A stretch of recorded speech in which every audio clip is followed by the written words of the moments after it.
भी रहा है, लेकिन अगर हम महाराष्ट्र की तुलना, चूंकि हम यहाँ दीक्षा भूमि हैं, डॉक्टर बाबा साहेब अम्बेडकर की चर्चा अगर दो सबसे ज्यादा बड़े प्रदेशों में होती है तो एक है उत्तर प्रदेश और दूसरा है महाराष्ट्र।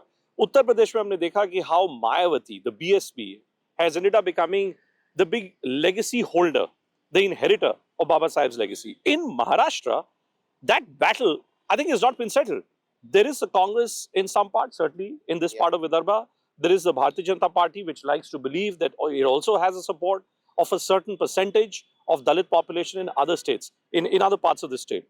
But अगर हम यूपी और महाराष्ट्र की तुलना करें पराग, हमने देखा कि अभी जो लोकसभा चुनाव हुए, जब बड़े पैमाने पर संविधान खतरे में है, ये जो चर्चा थी संविधान खतरे में, इसका असर हमें बिल्कुल यूपी में देखने को हमको मिला। शायद महाराष्ट्र में भी इसका थोड़ा बहुत असर था। राहुल गांधी की जो तस्वीर है वो कॉन्स्टिट्यूशन लेके जो घूमते हैं, क्या वो फैक्टर आज की तारीख में भी, अभी फिलहाल, क्या महाराष्ट्र में आप हावी देखते हो उस फैक्टर? संविधान खतरे में या संविधान का जो यहाँ पे जो यहाँ की जो अम्बेडकरी जो समाज है वो संविधान को जोड़ते हैं बाबा साहेब अम्बेडकर से। डॉक्टर बाबा साहेब अम्बेडकर वो कमेटी पे थे तो उन्होंने संविधान लिखा है। इसी धारणा यहाँ के अम्बेडकर समाज में बहुत दृढ़ता से है। तो और वो संविधान का अवमान यानी डॉक्टर बाबा साहेब अम्बेडकर का अवमान ऐसा सोचते हैं। तो इस जो नैरेटिव चला था कि बीजेपी और महायुति के जो गठबंधन है वो संविधान के खिलाफ है और संविधान तोड़ना चाहते, संविधान को रखना नहीं चाहते। तो ये नैरेटिव से ये जो पूरा वोट था वो शिफ्ट होने का ये डर पैदा हुआ। इसलिए आप नैरेटिव देखेंगे कि पंतप्रधान मोदी जी से लेके यहाँ के जो भी कार्यकर्ता है वो संविधान के बारे में बोलने लगे। आज की तारीख में यहाँ के मुख्यमंत्री शिंदे साहब भी अभी बोल रहे हैं कि संविधान संविधान। तो ये संविधान का नारा है, यहाँ के अम्बेडकरी समाज से जुड़ा हुआ है। और जो अम्बेडकरी समाज है वो नव बौद्ध यानी यहाँ पे दीक्षा लेने के बाद उन्होंने एक अलग से अपनी धर्म की संकल्पना ली थी और वो ये इस बौद्ध धर्म से जुड़े हुए हैं। लेकिन बाकी भी जो दलित समाज था जो नव बौद्ध नहीं है वो आज जैसे मातंग समाज है और बाकी के जो समाज है जो पिछड़े वर्ग में आते हैं वो आज की तारीख में उनका झुकाव आज भी बीजेपी की तरफ है। एक बात जरूर है और हम सभी अपने दर्शकों को बताना चाहेंगे, to all our viewers, you know, in Maharashtra, the entire Dalit movement, the number of players coming from the Dalit community has increased. If you look at, again, you look at Bihar, you look at UP, you look at Maharashtra, three big states with substantial chunks of Dalit population. In Punjab, where Kanchiram started off the BSP, that question has been settled.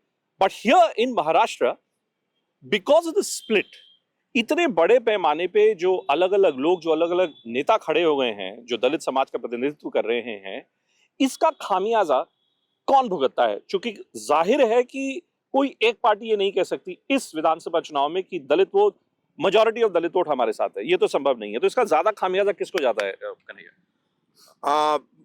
देखिए, as you rightly pointed out कि उनकी legacy के सही ownership का decision अभी settled नहीं है।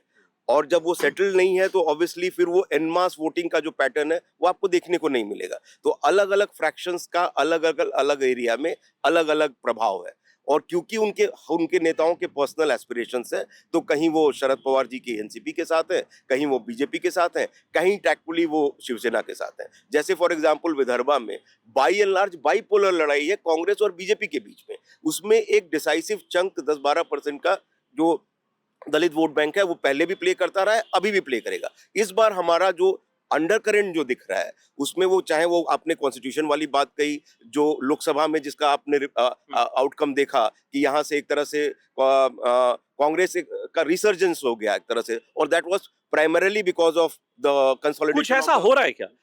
कुछ ऐसा हो रहा है क्या कि जो हमने लोकसभा में देखा, क्या कमोबेश, क्या हम वही ट्रेंड क्या हम विधानसभा में देख रहे हैं, या पिछले 3-4 महीनों में कुछ ऐसा बदलाव हुआ है महाराष्ट्र की राजनीति में जिससे जो प्री 2024 लोकसभा जो सिचुएशन थी, क्या वो सिचुएशन है? ये कह पाना अभी भूपेन एकदम ठीक तो पॉसिबल नहीं है, क्योंकि हरियाणा आफ्टर नेशनल इलेक्शन 2024 के बाद जो डिबैकल हुआ एक तरह से विदर्भा में कांग्रेस का, उसके बीजेपी का, उसके बाद जो हरियाणा में हुआ तो वो पूरी थ्योरी जो है कि भाई दलित समाज या ओबीसी समाज बीजेपी से छटक रहा है, वो थोड़ा सा there has been a dent into it. Now ये एक्चुअली उसका लिटमस टेस्ट है कि क्या एक्चुअली जो दलित समाज है, इंटरेस्टिंग फिगर आपको बताता हूं, यहाँ दलित और ओबीसी मिला के मोर देन 60% है। तो अगर वो कंसोलिडेशन आपको देखने को मिलता है, OBC by and large traditionally Congress को वोट करते रहे पिछले 10 सालों से, वो बीजेपी के साथ है, 70% 80% के। श्रेष्ठ भारत पर खबरों से जुड़े रहने के लिए चैनल को सब्सक्राइब और लाइक करें, बेल आइकन दबाएं और देखते रहें श्रेष्ठ भारत।